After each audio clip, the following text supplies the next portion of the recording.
Today, we arrive at the final chapter of the book of Acts.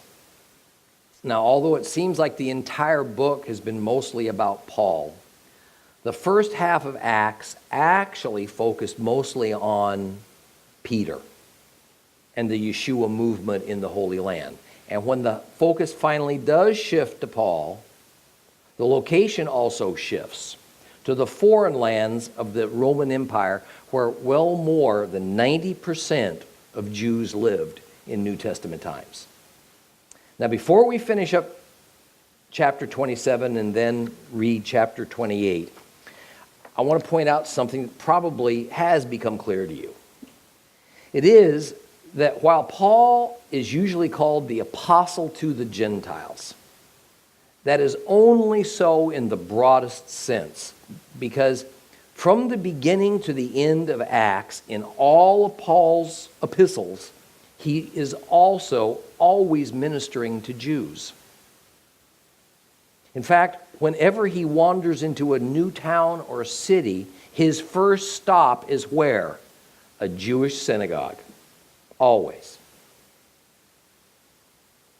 I think a more properly descriptive title for Paul would be the apostle to the Diaspora,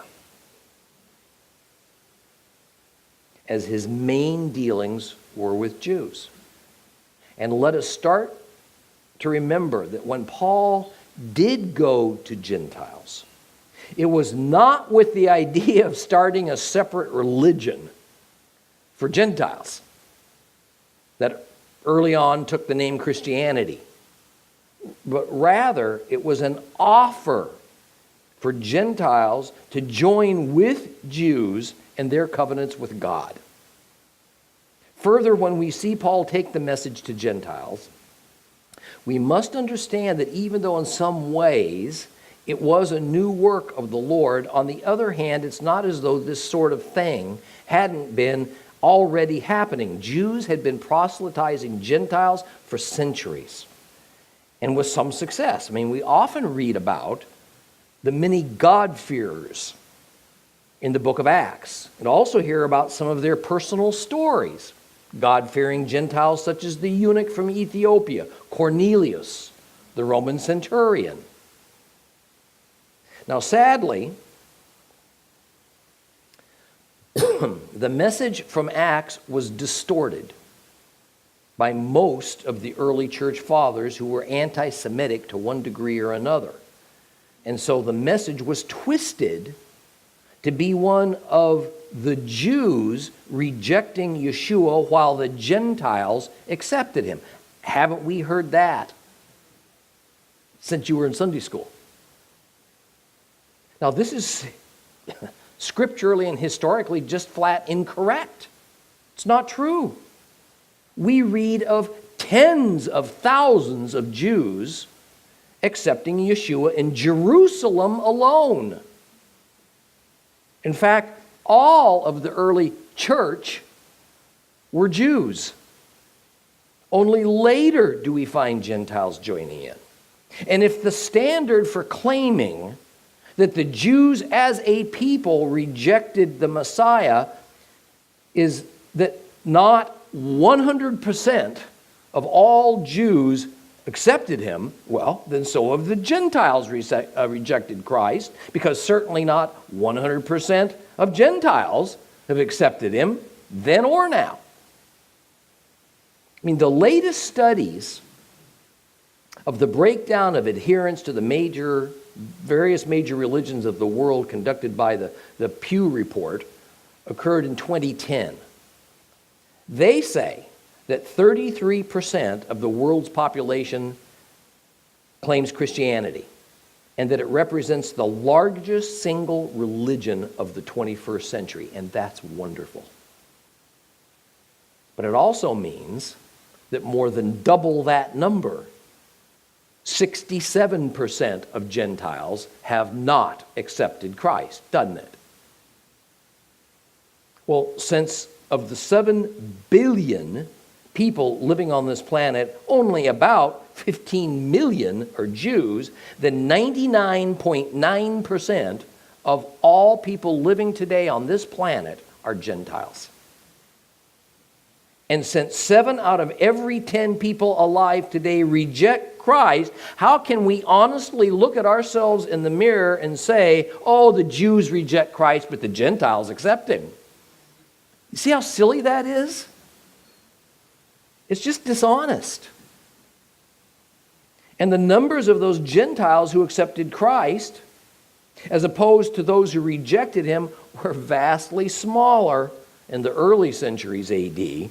So when read honestly and thoroughly, the book of Acts refutes some commonly held Christian doctrines that elevate Gentiles and denigrate Jews in God's eyes. So as we pick up our story today of the shipwreck, Paul and the 276 passengers are trapped on board the ship, and it is anchored by the stern, so the bow points towards the shoreline. The storm is still raging on. The lifeboat was intentionally scuttled to keep the ship's crew from abandoning ship and leaving the passengers to fend for themselves. So the only way anybody's going to survive is that they will either swim to shore or use some of the debris of the ship that's now coming apart as their life preservers. But any attempt to leave the ship is going to have to wait until morning, when they can see exactly where they've anchored, how far from land they might be. So open up your Bibles to Acts chapter 27. We're going to start at verse 31 and read to the end. If you have a complete Jewish Bible, that is page 1399. Acts 27, starting at verse, we'll start at verse 30. At this point, the crew made an attempt to abandon ship. They lowered the lifeboat into the sea, pretending that they were about to let out some anchors from the bow. Now Shaul said to the officer and the soldiers, unless these men remain aboard the ship, you yourselves can't be saved. Then the soldiers cut the ropes holding the lifeboat and let it go. Just before daybreak, Shaul urged them all to eat, saying, today is the 14th day you have been in suspense, going hungry, eating nothing. Therefore, I advise you to take some food. You need it for your own survival. For not one of you will lose so much as a hair from his head. And when he said this, he took bread, said the Barakah to God in front of everyone, broke it and began to eat. And with courage restored, they all ate some food themselves. Now altogether, there were 276 of us on board this ship. And after they had eaten all they wanted, they lightened the ship by dumping the grain into the sea. Well, when day broke, they didn't recognize the land, but they did notice a bay with a sandy beach where they decided to run the ship aground if they could. So they cut away the anchors, left them in the sea, and at the same time, they loosed the ropes that held the rudders up out of the water. Then they hoisted the foresail to the wind and headed for the beach. But they encountered a place where two currents meet and that ran the vessel aground on the sandbar there. The bow stuck. It would not move, while the pounding of the surf began to break up the stern. At this point, the soldiers' thought was to kill the prisoners, so that none of them would swim off and escape. But the officer, wanting to save Shaul, kept them from carrying out their plan. He ordered those who could swim to throw themselves overboard first and head for shore. The rest, to use planks or whatever they could find from the ship. Thus it was that everyone reached land safely. This is a great story. I love chapter 27. In verse 33, just before the sun was coming up, Shaul urged everyone to eat. Now clearly, even though a few verses earlier, Paul had urged the same thing, few must have been able to take in food. It's not as though everyone would have had the same opportunity to eat. Each person on this ship was responsible for bringing and preparing his or her own food. No doubt, some were just too seasick or just too nervous to even think about eating. So the ever-practical Paul was merely being pragmatic. Whatever lay ahead in the next crucial hour or two was going to take considerable physical exertion. People needed to eat to gain some energy and strength. He reminds them that he knows from a divine appearance that everyone's going to survive. So there's no need to be so anxious from fear that they can't even eat. Now, likely, the ship was a little more stable at this moment because it had run aground. So some minimal level of food preparation was more doable. Then we learned that Paul broke bread, said the blessing, and everyone ate. Well, when hearing a sermon or reading a commentary on this passage, you can very quickly tell whether the teacher or the pastor has any familiarity with Jewish culture, history, or Judaism by their conclusions as to what's happening here. Here's an example of what I mean by this. F.F. Bruce, who is a classic doctrinalist, in his commentary on this passage says this: there is a cluster of words and phrases here: took bread, gave thanks, broke it, which are familiar in the Eucharistic setting, communion. This supports the view of many commentators that the meal here was a Eucharistic meal, communion. In other words, F.F. Bruce and many other mainstream Gentile New Testament commentators insist that here we have a record of, in the midst of all this, Paul is performing communion.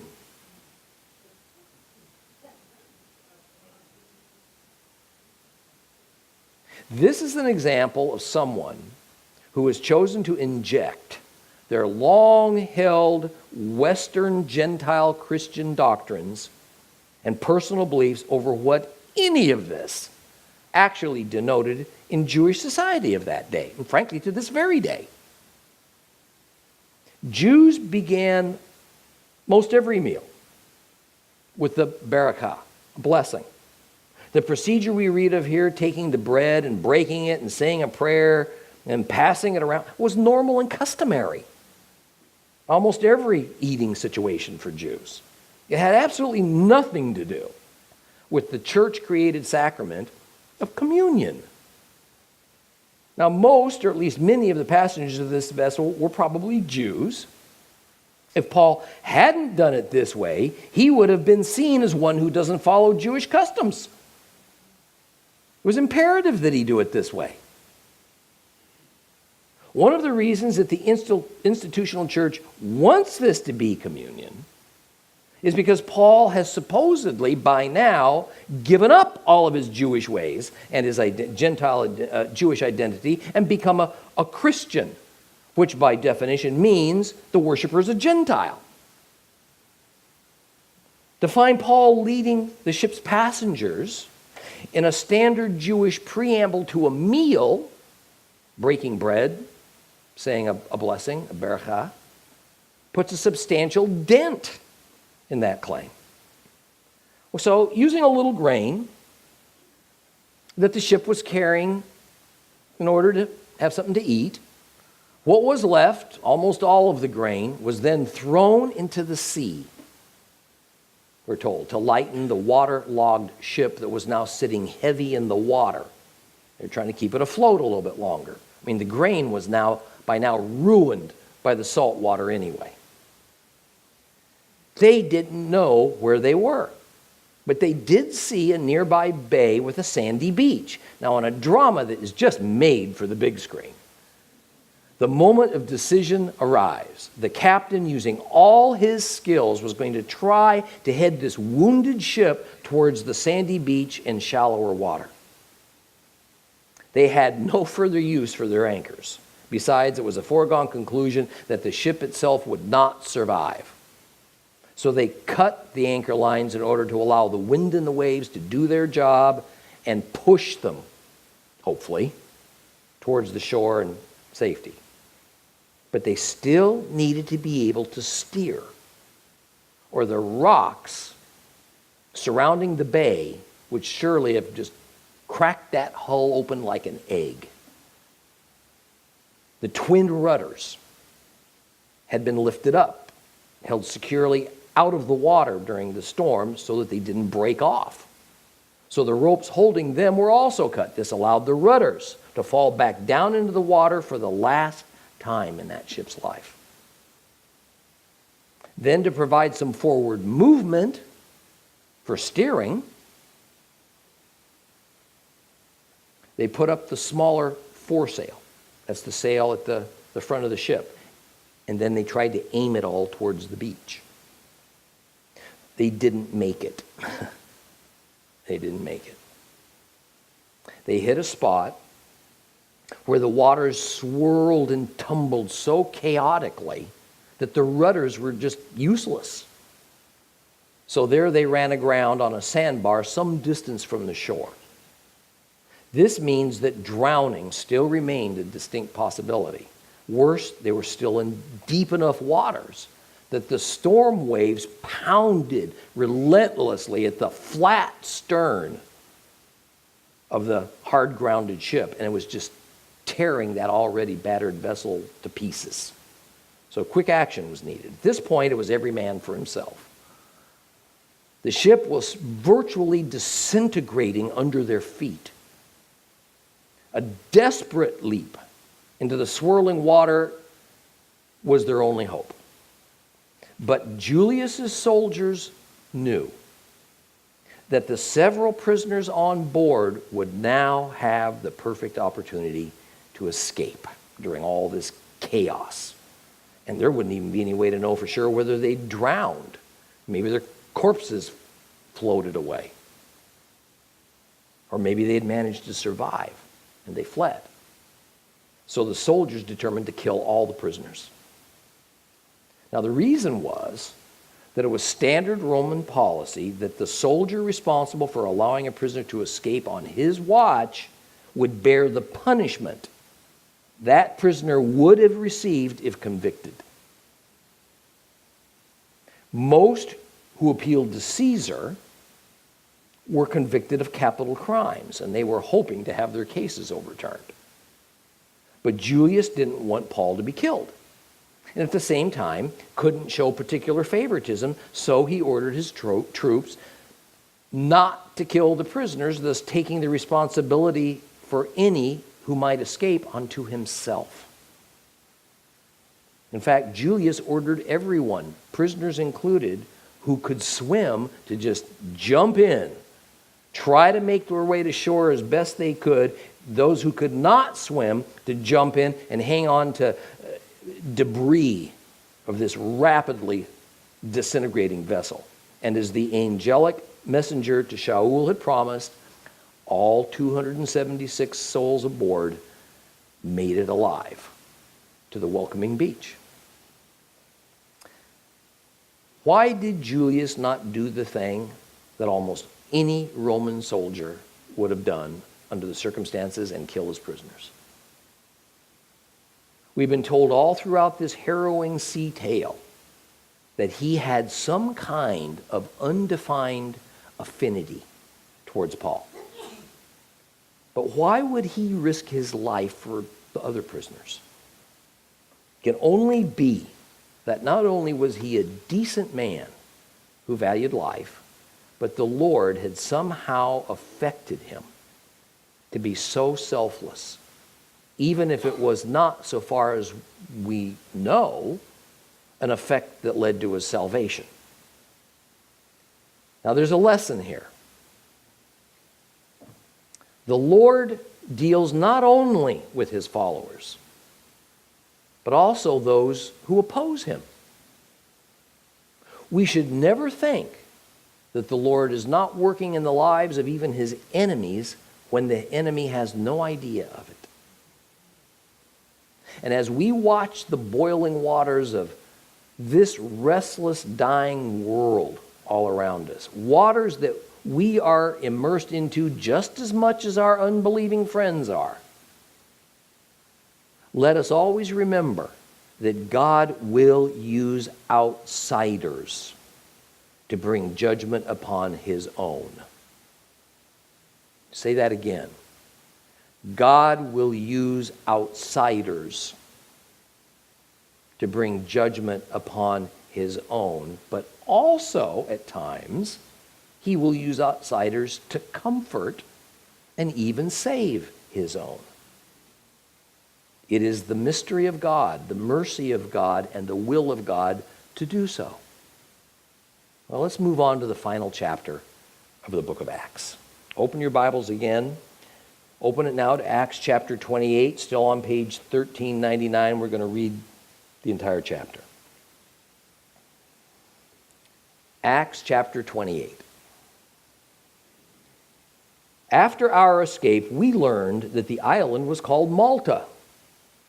Its people showed extraordinary kindness. It was cold, it had started to rain, so they lit a bonfire. They welcomed us all. Now Shaul had gathered a bundle of sticks and was adding them to the fire when a poisonous snake, driven out by the heat, fastened itself to his hand. The islanders saw the creature hanging from Shaul's hand and said to one another, "This man must be a murderer. Even though he escaped from the sea, justice has not allowed him to live." But he shook the snake off into the fire, suffered no harm. They waited, expecting him to swell up or suddenly fall down dead. But after waiting a long time and seeing that nothing amiss was happening to him, they reversed their opinion and said he must be a god. Now nearby were lands belonging to the governor of the island, whose name was Publius. He received us in a friendly manner. He put us up for 3 days. Now it so happened that Publius' father was lying in bed sick with fever attacks and dysentery. Paul went into him and prayed and placed his hands on him and healed him. And after this happened, the rest of those on the island who had ailments came and were healed. They heaped honors on us. And when the time came for us to sail, they provided the supplies we needed. After 3 months, we sailed away on a ship from Alexandria called Twin Gods, which had passed the winter at the island. We landed at Syracuse and stayed 3 days. And from there, we arrived in Rhegium by tacking. But after 1 day, a south wind sprang up, so we made it to Puteoli the second day. There we found brothers who invited us to spend a week with them, and so we went on towards Rome. The brothers there had heard about us, came as far as Appian Market and 3 inns to meet us. And when Shaul saw them, he thanked God and took courage. And when we arrived at Rome, the officer allowed Shaul to stay by himself, although guarded by a soldier.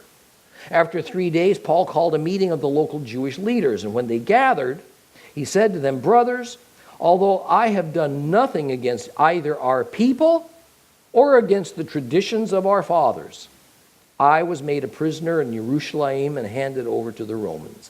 They examined me. They were ready to release me because I had done nothing to justify a death sentence. But when the Judeans objected, I was forced to appeal to the emperor. Not that I had any charge to make against my own people. This is why I have asked to see you and speak with you, for it is because of the hope of Israel that I have this chain around me." And they said to him, "Well, we've not received any letters about you from Judah, and none of the brothers who have come from there has reported or said anything bad about you. But we do think it would be appropriate to hear your views from you yourself. For all we know about this sect is that people everywhere speak against it." So they arranged a day with him. They came to his quarters in large numbers, and from morning until evening he explained the matter to them, giving them a thorough witness about the kingdom of God and making use of both the Torah of Moshe and the prophets to persuade them about Yeshua. Now some were convinced by what he said, but while others refused to believe. So they left, disagreeing among themselves after Shaul had made one final statement. The Ruach HaKodesh, the Holy Spirit, spoke well in saying to your fathers through Yeshayahu, Isaiah, the prophet, "Go to this people and say, you will keep on hearing, but never understand. You will keep on seeing, but never perceive. Because the heart of this people has grown thick. With their ears they barely hear. Their eyes they've closed for fear that they should see with their eyes, hear with their ears, understand with their heart, and do teshuvah, repent, so that I could heal them. Therefore, let it be known to you that this salvation of God has been sent to the Goyim, to the Gentiles, and they will listen. Paul remained 2 whole years in a place he rented for himself. He continued receiving all who came to see him, openly and without hindrance, proclaiming the kingdom of God and teaching about the Lord Yeshua, the Messiah.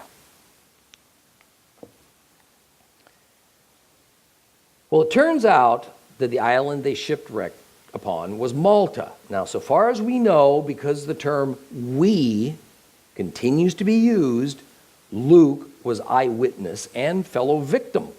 So everything we read is accurate, assuming the Greek manuscripts handed down to us are accurate. Now, in reality, they weren't as far off course as they had feared. Malta was a regular stop on the Alexandria to Rome route. However, the harbor and port was on the opposite side of the island from where they were wrecked. So no doubt the captain and ship's owner didn't recognize the island landscape from their current vantage point. Well, Malta lies about 60 miles south of Sicily. And verse 2 in most English Bibles politely calls the people of this island natives. That's not what the Greek says. The term Greek is barbaros. It means barbarians. Barbarian was a term that inherently meant people who didn't speak Greek. But it also characterized the people who were less civilized according to the Roman standards. It's not unlike the English use of the word savages that at one time was used to describe Native Americans, American Indians. That is, the term denotes people who are primitive or even beastly in the eyes of those who are using the term. And when we understand that, then we understand why so much attention is paid by Luke as to how kind these barbarians were. Unexpectedly kind. The passengers and crew had every right to expect people who would show up and might take advantage of them in their helpless situation. Pirates and those who pillaged shipwrecks infested the Mediterranean at this time. Well, it was cold. I mean, it was early winter, after all. It was rainy, and the physically and emotionally drained castaways sat shivering in the wind. But these barbarians immediately came to their aid, and they started a fire to warm them. Now, Paul, never one to sit in the background, went out to gather more wood for the fires. Now, there were likely a few fires. I mean, after all, there was 276 people to warm. But when Paul was picking up sticks, one of the sticks was apparently a snake made inanimate by the cold weather, as snakes that are cold-blooded creatures are prone to do. And as Paul carried that bundle closer to the fire and this snake's body temperature started to rise, it awoke, and it quickly clamped on to Paul's hand and it wouldn't let go.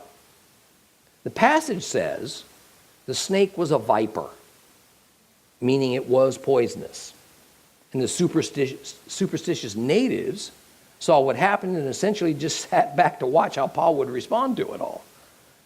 So Paul shook off the snake into the fire, and then everybody waited for Paul to be affected by the venom. The islanders knew by now Paul was a prisoner. So they naturally figured that his being bitten by a snake was justice, decided by fate for some crime he'd committed. He had somehow escaped the shipwreck unharmed, but now the gods weren't about to let him off the hook for some evil deed he had done, so they arranged for him to die by snake bite. But Paul disappointed him. Luke, the doctor, says that there was no reaction whatsoever. Now, who gets bitten by a poisonous snake and is completely unaffected? Therefore, the people waiting for Paul to keel over now decide the opposite. He is not only not being punished by the gods, he must be a god. People, huh? I want to briefly comment that it's not unusual at this point for a Bible commentator or perhaps a pastor to begin to explain the roles of serpents in the Bible.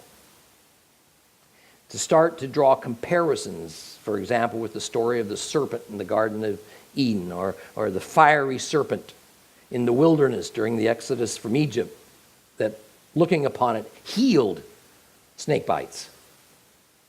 I personally find these comparisons to be invalid across the board. About the only theological message that I can see in our story concerning the snake is that Paul was supernaturally protected by God, and that God can heal or even prevent injury as he wills it. Luke recorded an incident that was quite real, and no doubt he was fascinated by the result, even if he had no explanation as to why things went the way they did. My simple view is that Paul still had not yet arrived to Rome, the destination God had in mind for him. So it just wasn't Paul's time to die yet. So he didn't. Well, Malta is only about 120 square miles in size, and therefore it did have sufficient land to house some few number of estates. A fellow named Publius owned one of those estates, and he was also the governor of the island, and his land apparently was not far from the shipwreck. And when he heard of the disaster, he graciously offered hospitality to the victims. Now, Luke makes it clear that Publius treated everyone in a friendly fashion and put them up for 3 days. However, his father was ill. He was in bed with a severe gastric ailment and dysentery. He also had a fever, which means he had an infection. Now, these sorts of ailments rarely sorted themselves out in ancient times, rather usually ending in a very painful death. Paul heard of it. He went to Publius' father, laid hands on him, and he was healed. Word spread rapidly. And so all the island people came in droves to have their ailments healed. Well, at this time in history, generally all people saw illness in a spiritual context. They thought that demon possession caused illness. They also thought that God routinely laid diseases on people to punish them.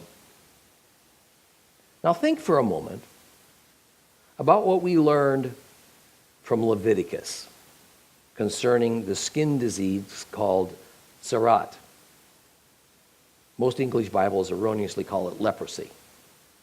Tzara'at was not a specific skin disease, but rather manifested itself in a number of ways. In modern medical terms, we read of a range of serious skin diseases, but the Bible uses the term tzara'at for them all. The important point is that the scriptures confirm that tzara'at is caused spiritually, supernaturally by God. It is usually in response to an unclean soul. So it isn't like folks in Bible times, Jews or pagans, were entirely wrong about the source of all disease. Even doctors like Luke saw it that way. However, they had training in certain potions and medications that could soothe and reduce pain and discomfort. Doctors also were expert at treating wounds, something that wasn't usually connected to the spiritual world. The concept of germs and bacteria creating disease was centuries away. So with no other explanation at hand for illness that usually appeared out of nowhere, only the spiritual was left. Thus, holy men were often seen as physicians, usually involved healing prayer. It was also common for these holy men to lay hands on a patient. And that is exactly what we see Paul doing here. Holy men didn't grow on trees, and verifiable miraculous healings were even rarer. So it's no wonder that when Publius's father quickly recovered from what was usually fatal, word spread like wildfire. Luke simply says this about that: and they were all healed. Paul spent his time healing by the power of the Lord.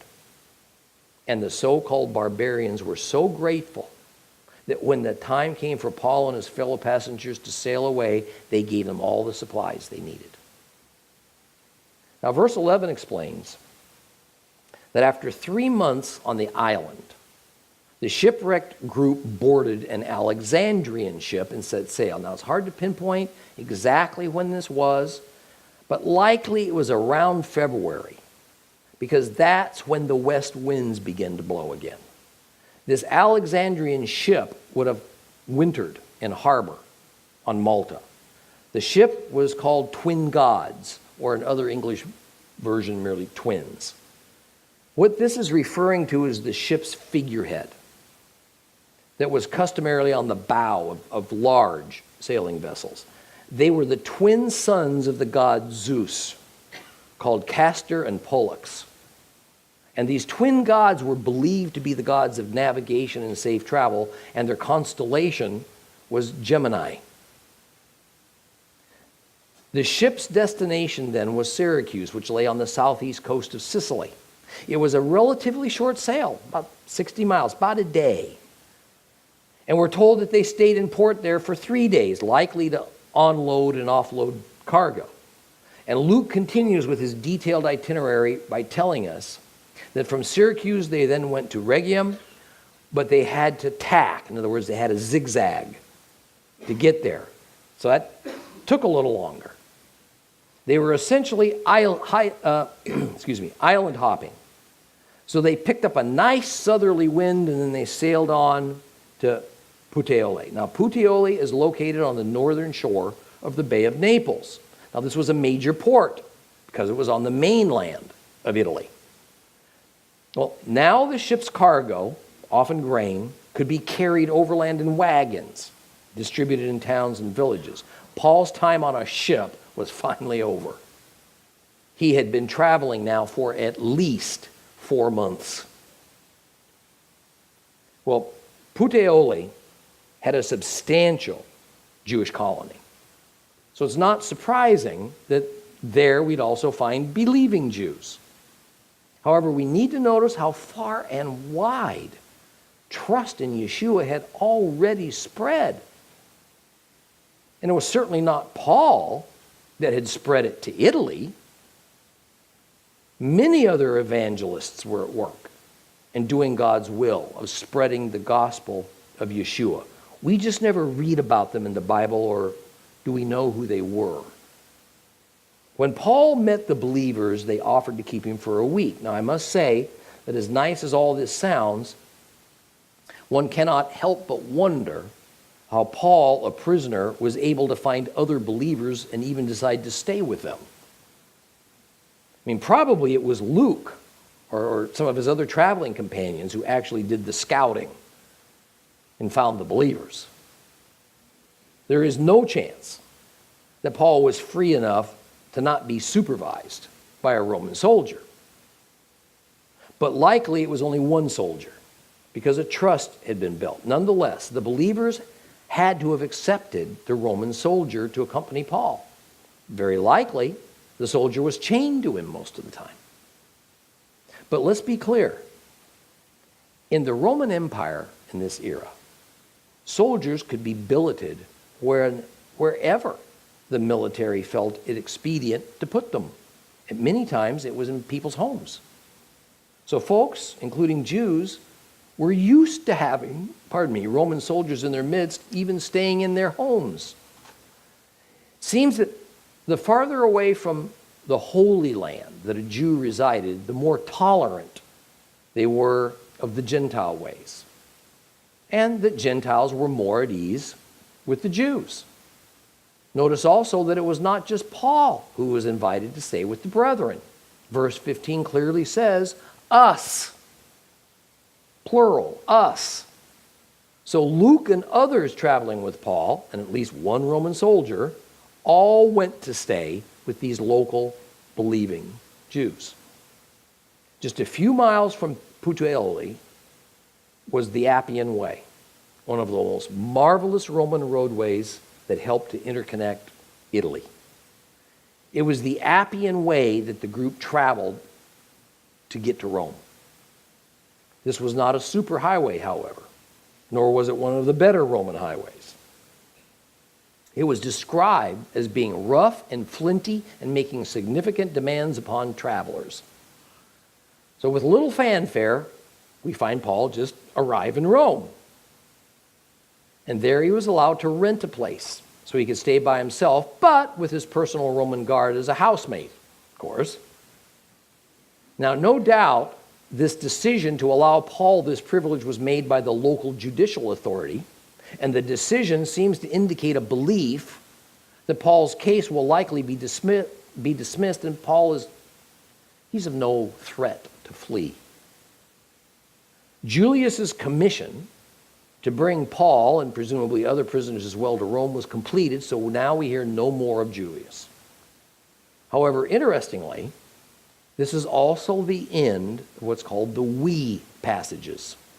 So it seems that Luke is no longer accompanying Paul from here forward. Well, only 3 days after establishing himself in his flat in Rome, Paul begins to contact the local Jewish leadership of what was a substantial Jewish community in Rome. These would have been mostly traditional Jews, not Messianics. Historians estimate that at this time there was a Jewish community of between 40 and 50,000 in Rome. Now, I think it's interesting and valuable for serious Bible students to get a good picture of the Jewish community in Rome in New Testament times. Too much, we assume that the Romans were vicious and that they hated the Jews, and the Jews lived under terrible Roman persecution and so forth. But the evidence, biblical and otherwise, says the opposite. We need to take this reality into account, especially when we think about the book of Revelation and its several references to Rome. So indulge me, please, because I'm going to read to you a rather long excerpt from Philo, that noted Jewish philosopher and historian, about his firsthand perception of the Jewish community in Rome. Listen to this. How then did Augustus Caesar show his approval? He was aware that the great section of Rome on the other side of the Tiber River is occupied and inhabited by Jews, most of whom were Roman citizens emancipated. For having been brought as captives to Italy, they were liberated by their owners, and they were not forced to violate any of their native institutions. He knew, therefore, that they have houses of prayer, and they meet together in them, particularly on the sacred Sabbaths, when they receive as a body training in their ancestral philosophies. He knew, too, that they collected money for sacred purposes from their first fruits and would send them to Jerusalem by persons who would offer the sacrifices. Yet nevertheless, he neither ejected them from Rome, he did not deprive them of their Roman citizenship, because they were careful to preserve their Jewish citizenship also, nor took any violent measures against their houses of prayer, nor prevented them from meeting to receive instructions in their laws, nor opposed their offerings of first fruits. Indeed, so religiously did he respect our interests that was supported by well nigh his whole household, that he adorned our temple through the costliness of his dedications, and ordered that for all time continuous sacrifices of whole burnt offerings should be carried out every day at his own expense, as a tribute to the Most High God. Yet more, in the monthly doles in his own city, when all the people, each in turn, received money or corn, he never put the Jews at a disadvantage in sharing the bounty, but even if the distributions happened to come during the Sabbath, when one is not permitted to receive or give anything, or transact any part of the business of ordinary life, particularly of a lucrative kind, he ordered the dispensers to reserve for the Jews till the morrow the charity which fell to all. Therefore, everyone, everywhere, even if he was not naturally well disposed to the Jews, was afraid to engage in destroying any of our institutions, and indeed it was the same under Tiberius. Now, that doesn't sound very much like persecution, does it? The reality is, you see, the Romans valued peace. They knew they had to be tolerant. They had to be careful. And for whatever reason, they were especially careful with the Jews, not to violate their religion or place demands upon them that caused them to feel shamed. This was far more than a friendly attitude. This was Roman law and policy. The Jewish community exerted substantial influence on the Roman government. It is interesting that this seems to have been something that God did for Israel even when they were in exile. Recall the favor that Nebuchadnezzar showed to many Jews by including several of them in his government, including the prophet Daniel. And then the great and special favor that Cyrus the Persian showed to Israel when he freed them from Babylon, even helping to pay to rebuild the temple in Jerusalem. History reveals that there were many synagogues in Rome. At least a dozen are known by name. And by government edict, they were to be left undisturbed. In fact, they were to be protected.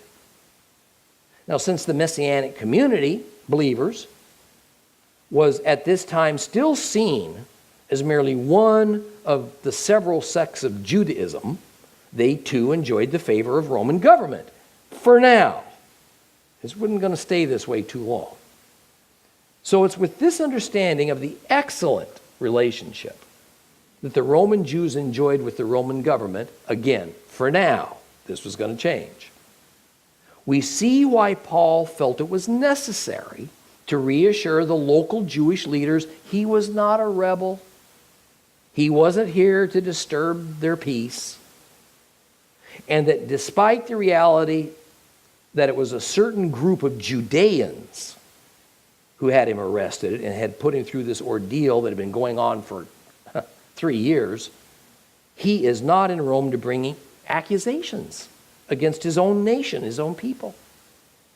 No doubt the Jewish residents of Rome knew about these constant uprisings in Judea.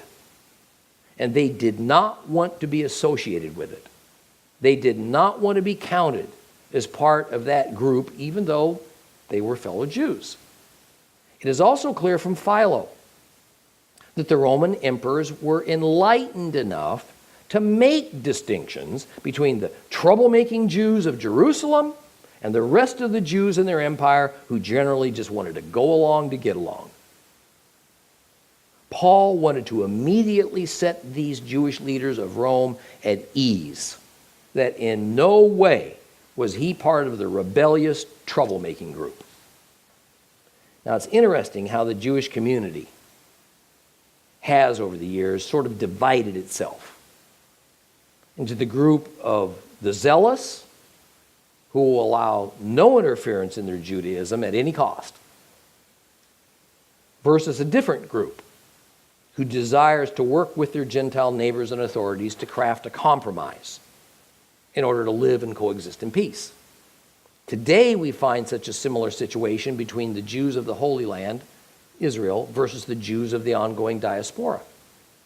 Most Jews in Israel today are really ready to stand, fight, and defend their nation against aggressors. Not all, but most. And they brook little outside interference on their internal affairs. Yet the bulk of European and American Jews are like the Jews of Rome. They are mainly concerned with peace. Peace where they live. They're willing to compromise with the Gentile world to attain it. Most Jews of modern Israel will lay down their lives before giving up land for peace. Most Jews of Europe and America think land for peace is a good idea. Sounds reasonable. And they find no common ground with the militant mindset of modern Jewish zealots of the Holy Land. Rather, USA and European Jews typically do not want to be associated with Israeli Jews. They don't want to be identified as one of them. And no doubt it is because Jews of the modern diaspora want to live in peace and quiet, wherever it is they choose to call home. Which side's right? Which side's the godly view? We'll finish up the book of Acts next time.